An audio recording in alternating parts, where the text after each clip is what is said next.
Iran's ambassador to Britain has denounced recent anti-Iran comments made by US President Donald Trump. Trump's wrath against the IRGC Islamic Revolution Guards Corps cannot have any reason other than ISIS's back-to-back defeats by the IRGC in the region, said Mohammed Ahmadinejad in a post in his Instagram page. In a speech full of hatred and violence, Trump announced his new policy toward Iran. Ahmadinejad, a former member of the Iranian nuclear negotiating team, further noted. Here are the highlights of what else he wrote on his Instagram page. Surprisingly enough, Trump termed the Iranian nation as a terrorist one and revealed his animosity toward Iran and its glorious history by distorting the name of the Persian Gulf and using the misnomer the Arabian Gulf instead, which even runs counter to the official position of the U.S. government and military.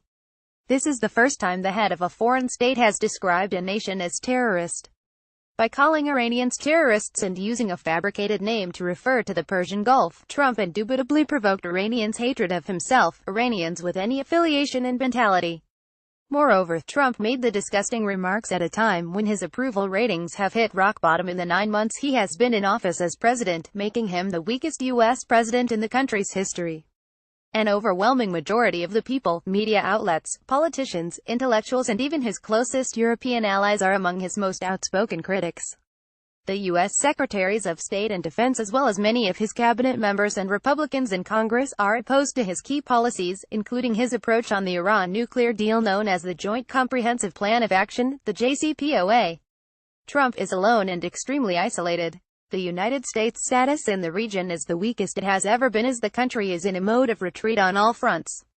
Despite all his rhetoric, Trump does not dare make a decision that would lead to a U.S. military buildup in the Middle East. Washington has minimized its role in Iraq and Syria as well, and has handed over the scene to other key players.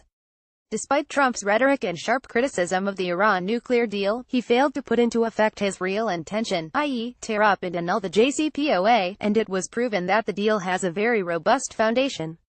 As a result and contrary to his own previous policies, Trump called on Congress to reinforce the JCPOA taking into account the viewpoints of Washington's allies. Despite all the eloquence he tried to use in his statement, Trump failed to create the slightest rift between the Iranian government and nation. His stance will, incontrovertibly, make the Iranian government and nation more united in continuing to move on the path they have already set foot at.